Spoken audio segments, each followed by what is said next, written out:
St. Olaf College is a private liberal arts college located in Northfield, Minnesota. It first opened on January 8, 1875.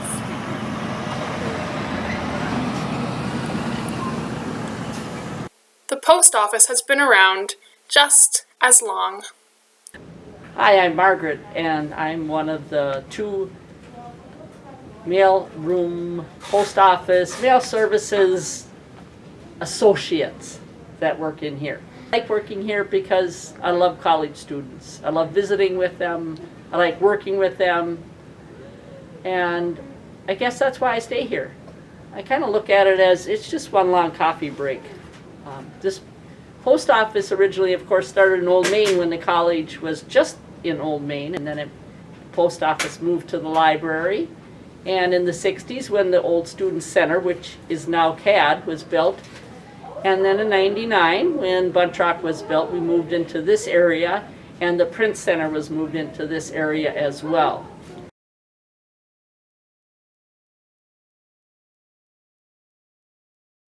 Viking Yearbook 1938.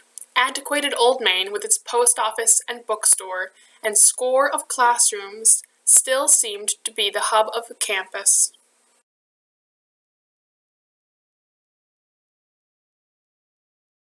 Viking Yearbook 1947. The library served as both intellectual and social hub of student and faculty affairs. The combination of loan desks, reading rooms, book stacks, post office, bookstore, and den provided an unbeatable combination for occupying students' time. Viking Yearbook 1948. In conjunction with the bookstore is the post office, which has its nemesis, the steady stream of laundry boxes going to and from the students' homes. The in-between classes rush to check mail, the selling of tickets to special programs, and the never-ending question, is the mail out yet?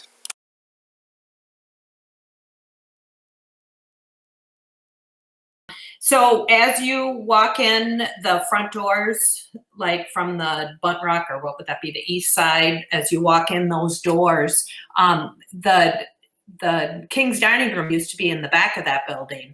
So when you walked in, if you took a right, you'd go back to a hallway where the King's Dining Room was. If you kept going straight, the bookstore and post office were right there. So the only way to get into the post office was through the bookstore.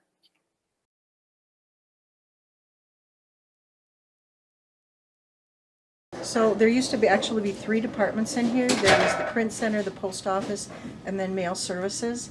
So mail services job was to, after the mail is sorted and put in the boxes, then Dennis was his own department, and he would pull all that mail and he would deliver to campus. The delivery and the metering, that was his job. He didn't do anything with the boxes. He didn't do anything with handing out packages. He would do that in his own department, but when he retired, it all got combined. His office was in the back. And so when they combined the 2 departments, the meter machine came up front. We used to have 2 meter machines. He had one, we had one. It was all combined into one.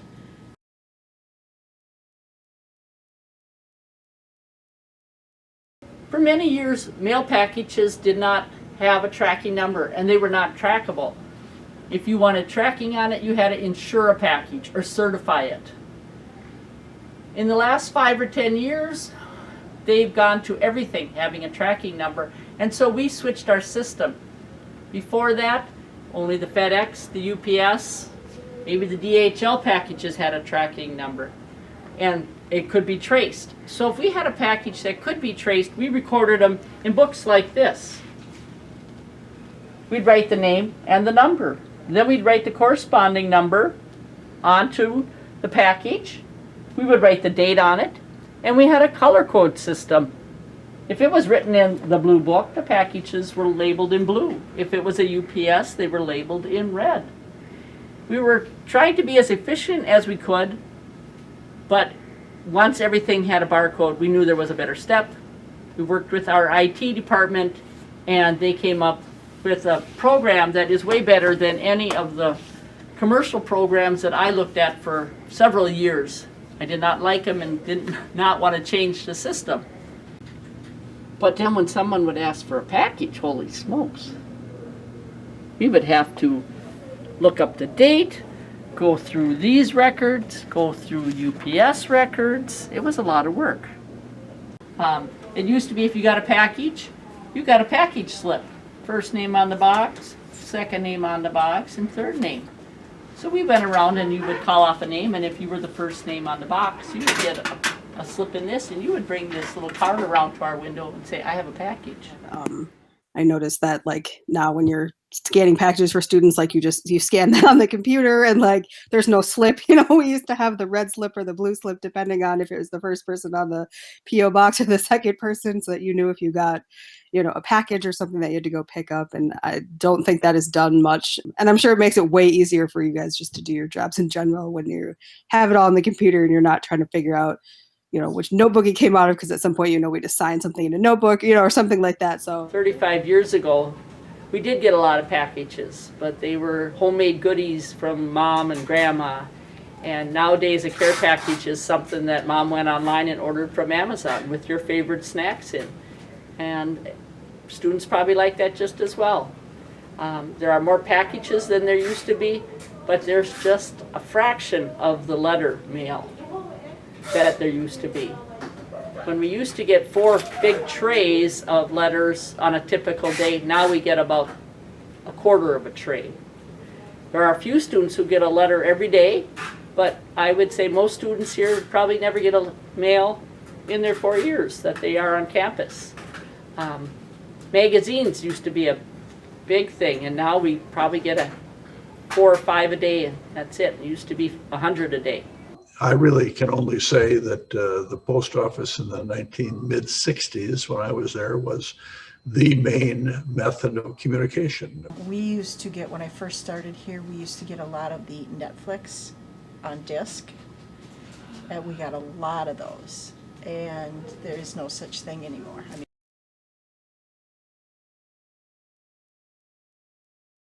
Okay, we're going to demonstrate on how this system works. Put your cursor in the spot, swipe the correct barcode. There are several on packages, and then you type a name. You could type first name, last name, and then you choose the correct one. You got to be careful when you're doing it, or all of a sudden, this person will get the email instead of the correct one. You enter it, you save it, move it along, you write the last name on it, and right here, you alphabetize it. We have incoming U.S. Mail, FedEx, UPS, Speedy, DHL, and there's every once in a while there's some odd carriers that come, but so we take pretty much in anything that is not for Bon Appetit, that doesn't, if it's small enough and it's not for food service, it comes up here. Everything we do, we try to do for the most efficient way to let our students get their packages as fast as possible. I know sometimes it may seem that why aren't we waiting on the window more, but sometimes we have to focus on getting the packages into the system before we can give them all out. When we're doing that, we probably can do 400 packages in about an hour, maybe hour and a half. That's pretty fast to get them from the docks, bring them up through the elevator and sort them out, alphabetize them. If a student has more than one package, we have a way of marking the packages so that who's ever putting the packages on the shelf knows to put them in little bundles.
The Unabomber sent untraceable bombs to random targets throughout the 1970s and 80s. This sketch of the Unabomber, commissioned by the FBI and drawn by Gene Boland, hung in many post offices around the country, including the St. Olaf Post Office. The Amerithrax investigation was the largest investigation into a bioweapons attack in U.S. history. The 2001 anthrax attacks killed 5 individuals and sickened 17 others.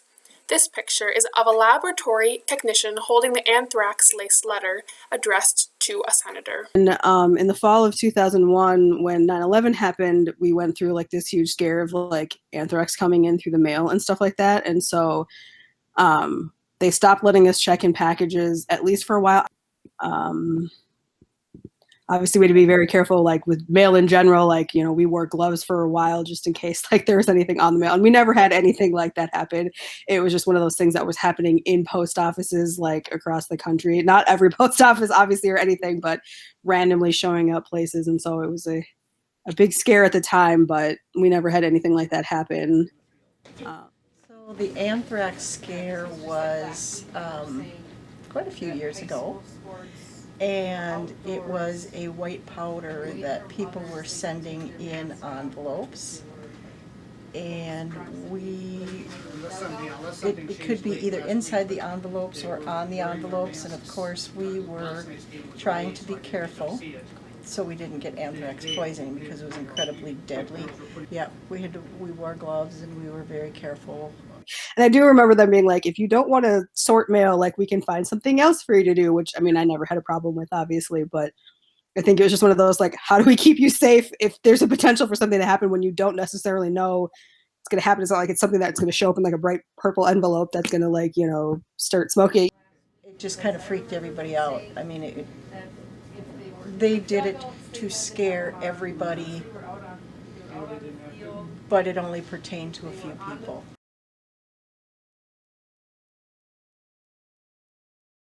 After COVID, or during COVID, the Print Center is not as busy and we have to have more social distancing. We've added another window, and the Print Center window has become a package window as well. Before, we used to just do 6 customers at a time and everybody was all in one big group, and now we try and keep it all separated.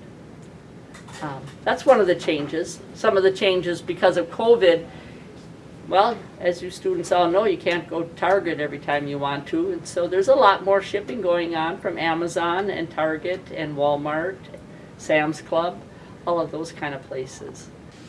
And then can you talk a little bit about when everyone went home, or like the summer? Yeah, this past summer. Yeah. We were here all summer. We still had to get in mail. We still had to deliver.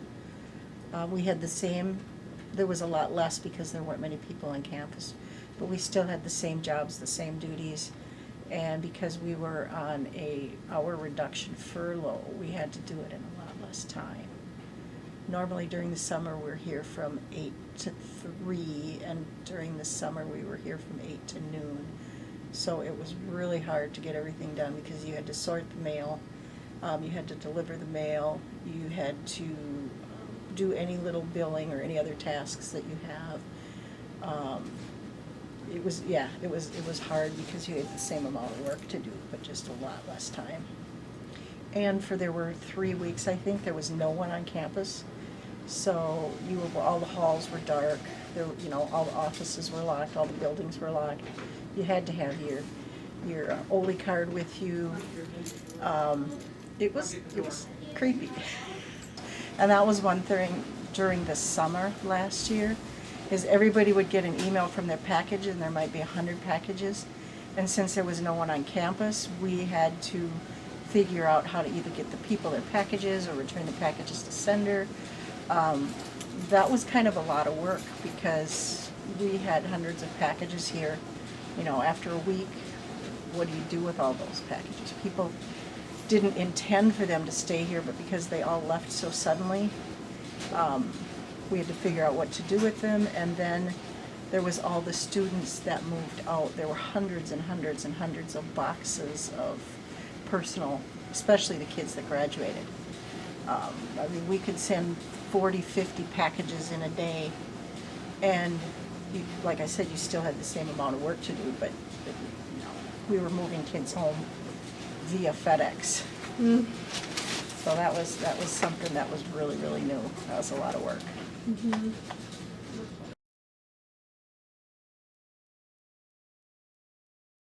Kurt Clevin, a former student of St. Olaf, class of 1991, said, "That was prior to email, the internet, texting, and access to online news sources. I and my homemates loved when I received cookies from my mom or grandma. As a big sports fan, I didn't really have access to sporting news in Illinois, so my dad would snail mail clippings from the newspaper on a daily basis along with a short note. Did I really need all those clippings? Probably not, but both my dad and I enjoyed being in daily connection with each other. That was our 1987 version of a quick text to say, 'I love you, have a good day,' or 'I'm proud of you.'" It was kind of a nerve center. People would go to they'd go to the Cage, which was right across from the post office, and have a Coke or something. That was that. But you go there principally to go check your mail. If you know that you have a piece of mail coming and it's something that you really want, you look forward to it, check the mailbox extra eagerly each day.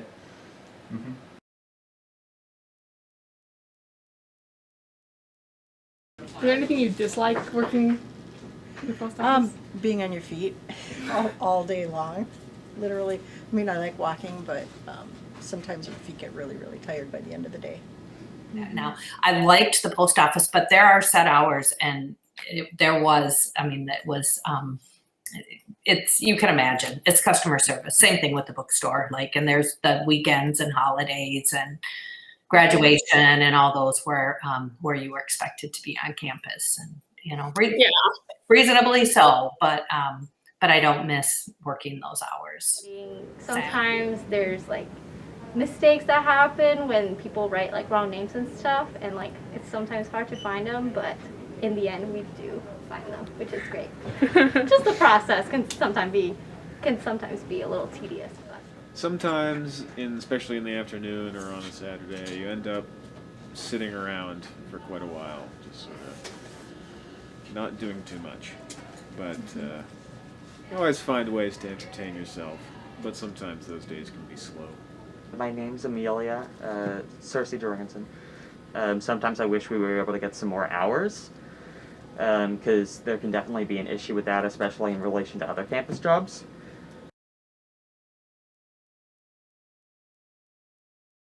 It was a good place to start. It was, it was a great introductory into St. Olaf, because working in the post office, you meet everyone. Like, everyone had to come to the post office for something, and so you got to know. So it was a great place to start and form like those friendships or connections. I think my favorite thing about working in the post office would probably be seeing people, especially now since of like COVID. Like, you don't really get to see people, so just like small interactions just means a lot. So. I'd have to say that the student workers are my favorite part of this job. I like that it's busy. I like that you're meeting new people all the time. I like that the students are great, and there's always so much vigor and so much, everybody's got something that you can learn from. They've got talents, and they've got experiences and travels and things that you kind of vicariously live your life through. I'm not a traveler. I can't travel. I get terribly motion sick, so it's fun to hear about other people's adventures. A lot of times we have front row seat to things that happen that, like once the prince from some country was here, and you get a glimpse at a real prince. He was from Norway or somewhere, because a lot of times they bring them, if they bring them a back way, they'll kind of bring them down the hall. because it's more secure or something. I don't know. I just remember that there was so much security, and we were all like, "Oh wow!" And then all of a sudden, he comes walking right by our window. I really enjoy just collaborating with a group of nice people. All the people are nice, and we have some busy days, we have some tough days every once in a while, but you know, everybody's nice about it, and I've made some good friends through the post office. Overall, it is a fairly calm work environment, and in general, because Margie and Teresa are solid bosses, it's a lot healthier of a work environment than other jobs on campus. So.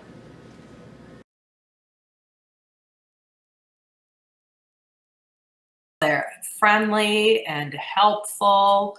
I feel like they give such great customer support, and they're just so knowledgeable about their job and about the post office. And there's a lot of important things that go out, and it's important that they're sent the right way. And they're so helpful with helping you determine, like, if it needs to be there in 2 days, what's the cheapest way to do that.